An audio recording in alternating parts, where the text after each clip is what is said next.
Hi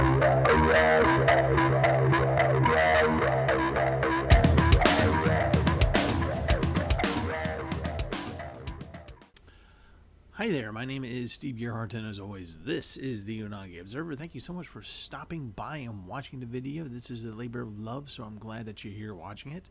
A couple weeks ago, you probably saw the video of me talking about being in immense pain. This is actually the video that I was recording on that day, so I literally just did that video a few moments ago before starting on this one. So if it kind of looks like, hey, you kind of look similar to a couple weeks ago, that's why. All right, so this week I wanted to talk about something. It's one of those classic, which is better, the book or the movie? In this case, is which is better, the manga or the movie? And it's Lady Snowblood. So you'll notice that in the manga week where I talked about Lady Snowblood, the manga.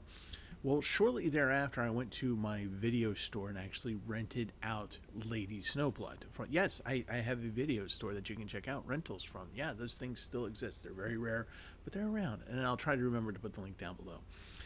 And so I figured I'd do a little comparison between Lady Snowblood, the manga, and Lady Snowblood, the movie. So let's get started.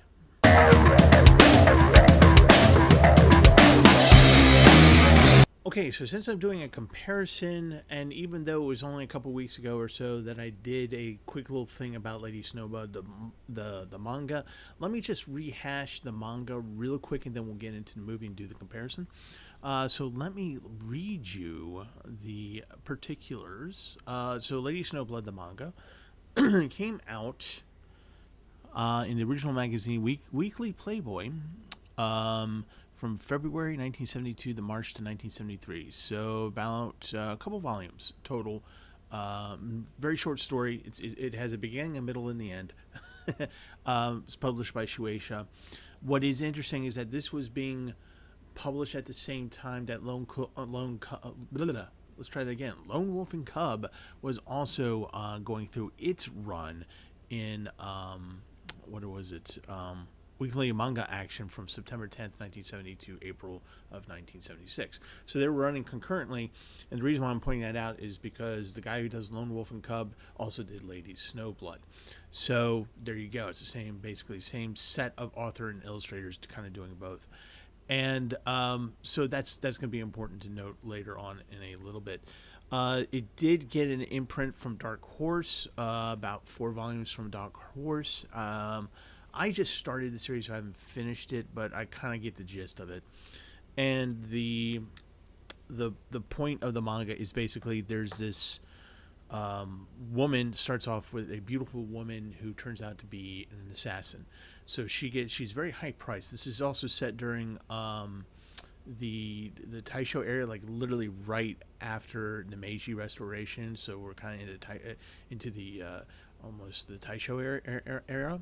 And so kind of the beginning of that. And so it's kind of a mix of feudal Japan and Japan modernizing. And so it's that kind of weird, area of history where things are melding.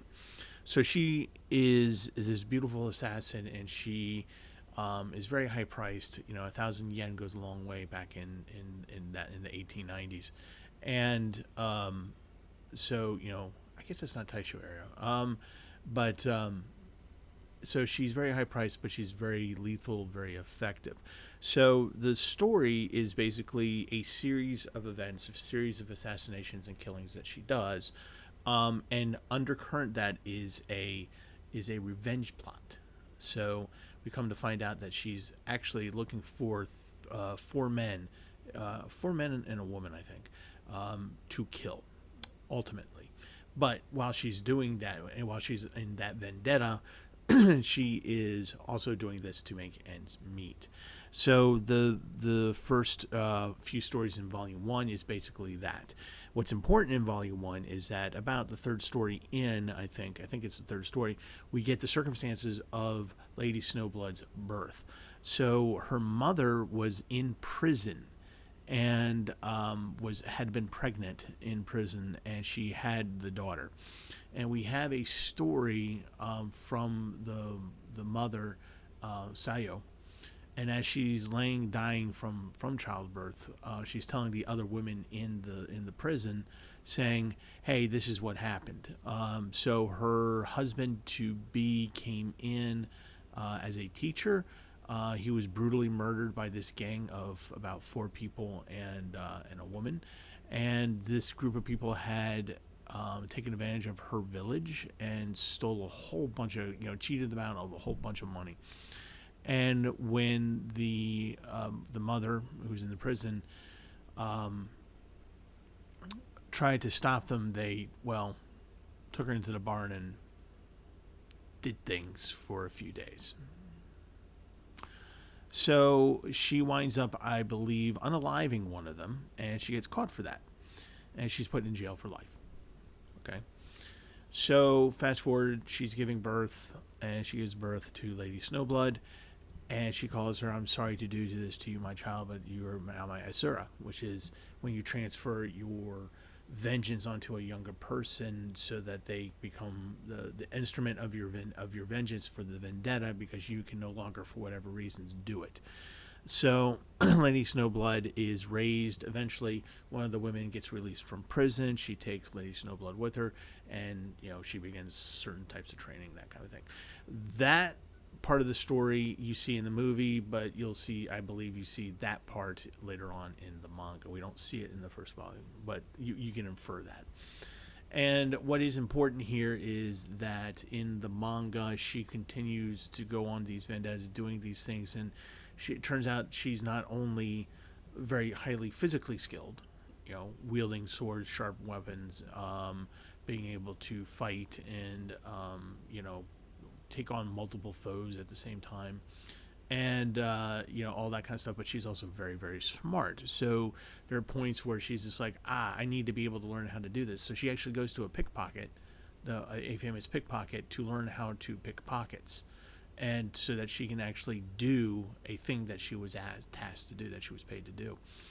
And the woman who teaches her how to pickpocket learns of the vendetta and goes, "Oh, gotcha, okay," and actually gives her a little bit of comfort, which is kind of nice.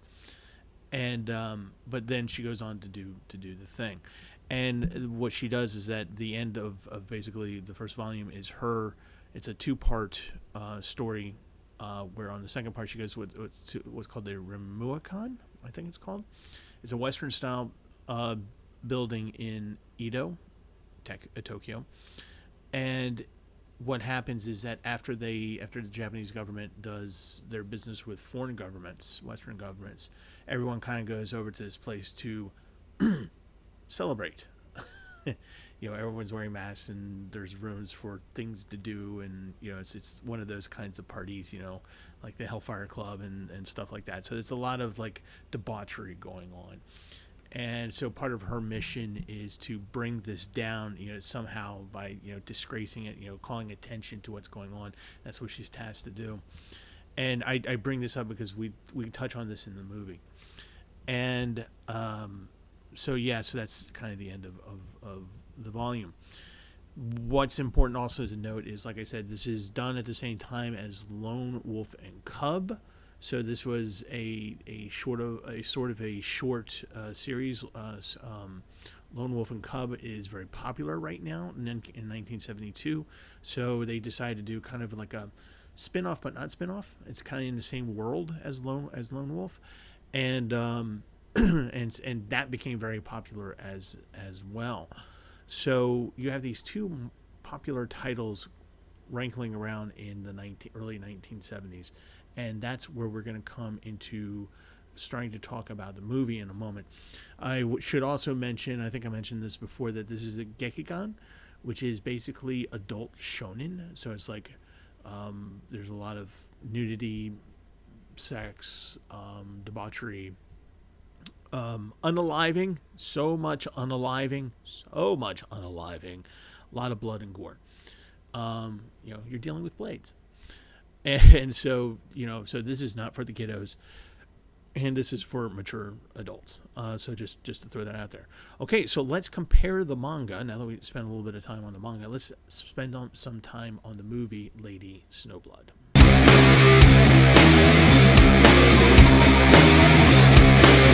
right, Lady Snowblood, the movie. But before we get into that movie, we need to talk a little bit about Lone Wolf and Cub.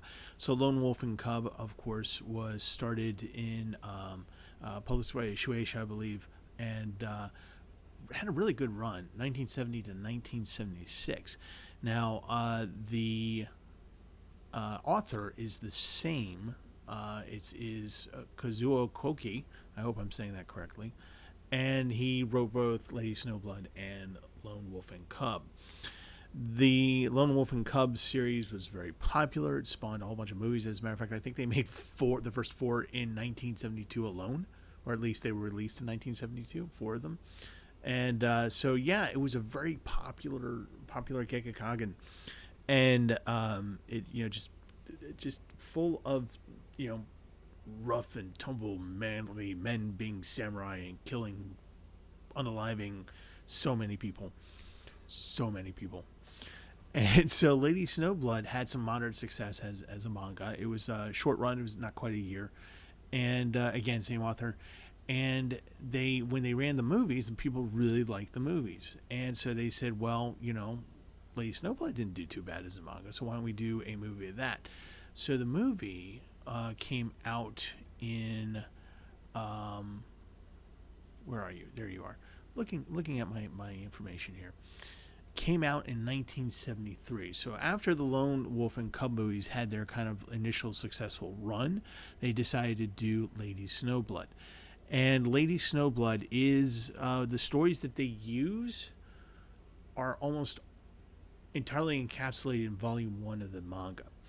So even though it's from beginning to end the story of her gaining vengeance for her mother on these criminals, it takes place in one movie, and they use elements from the manga to move the story along.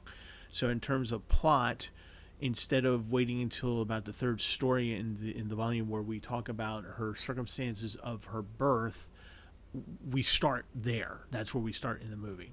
And so we start at the beginning with that, with the explanation of her being as her tool of vengeance for her mom who dies in prison, and the stuff. And there's this hilarious training montage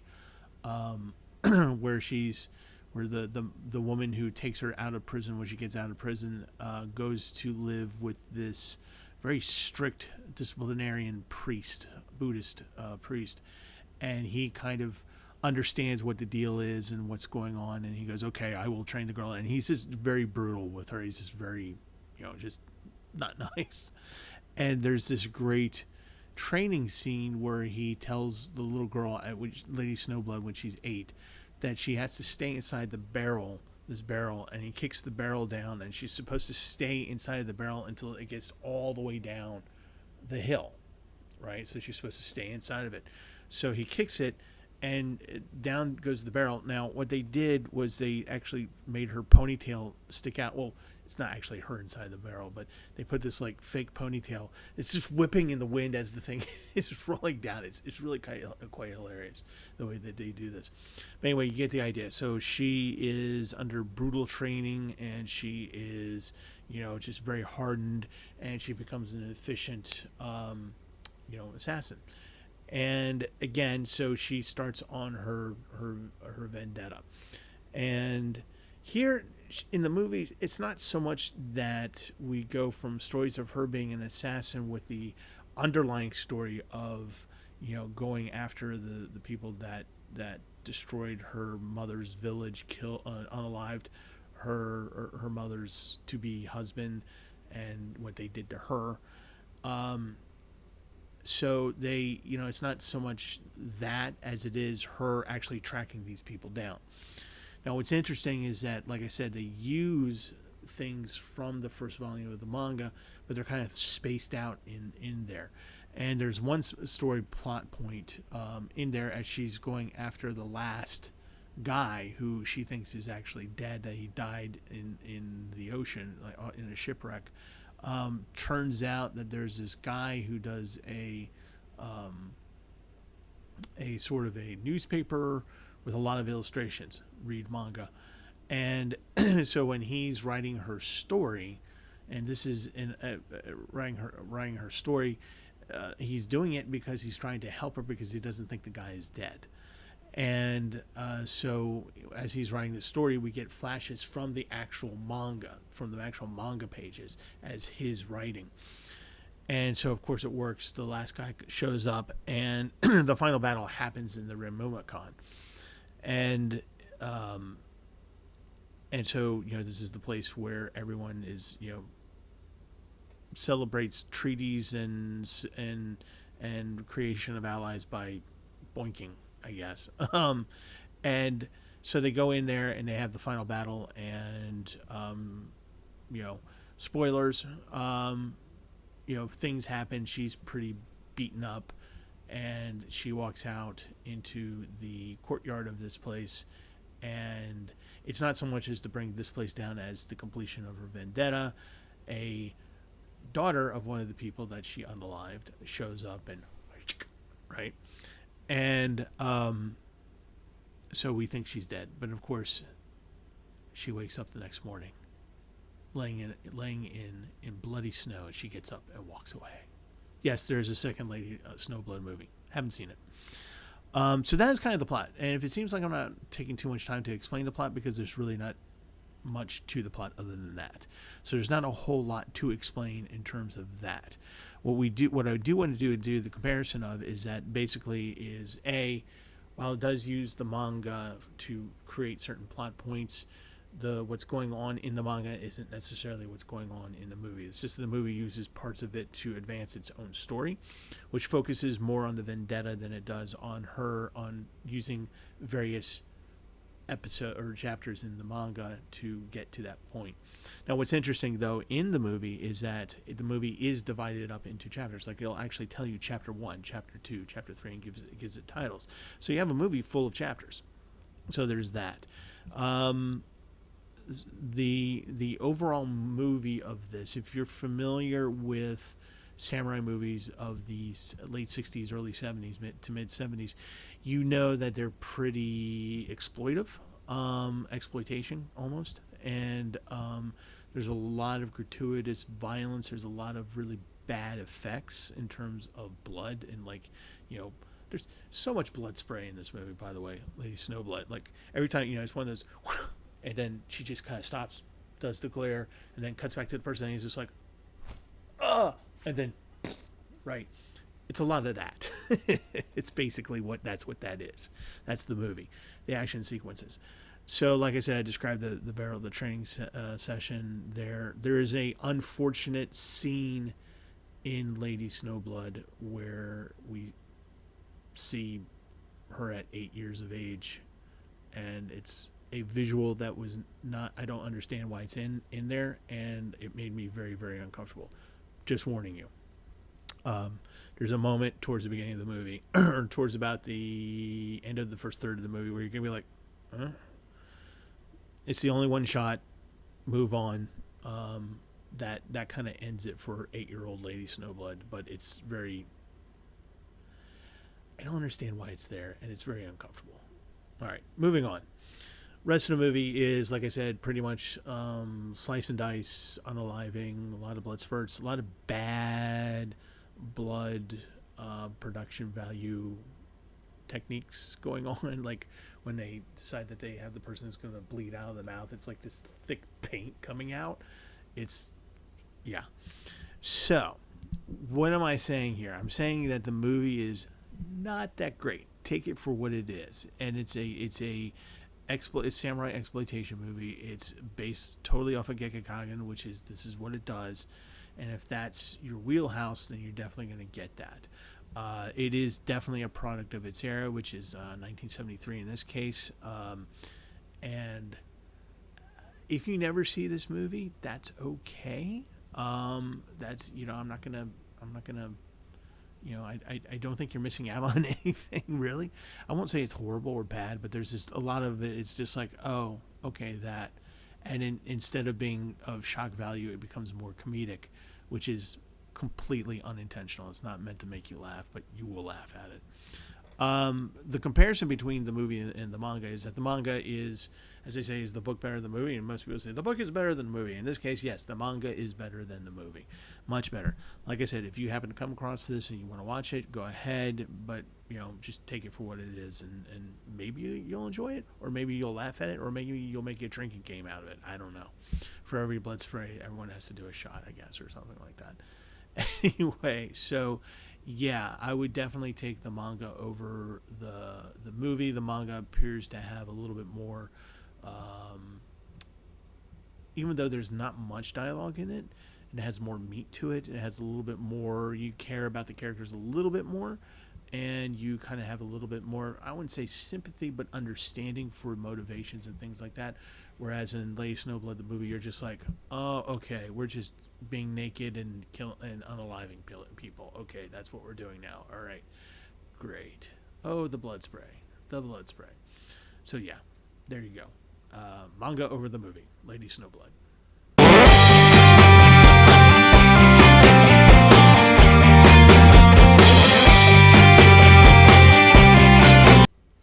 All right, that is it. The comparison between Lady Snowblood, the manga, and Lady Snowblood, the movie. Choose the manga. I think you'll be more happy with that.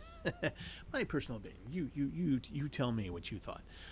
So yeah, that's going to be it for this week. I'm going to keep it simple today for the end because my foot is beginning to hurt again, and so yeah, take care of yourselves because I love you guys, and as always. Watch more anime.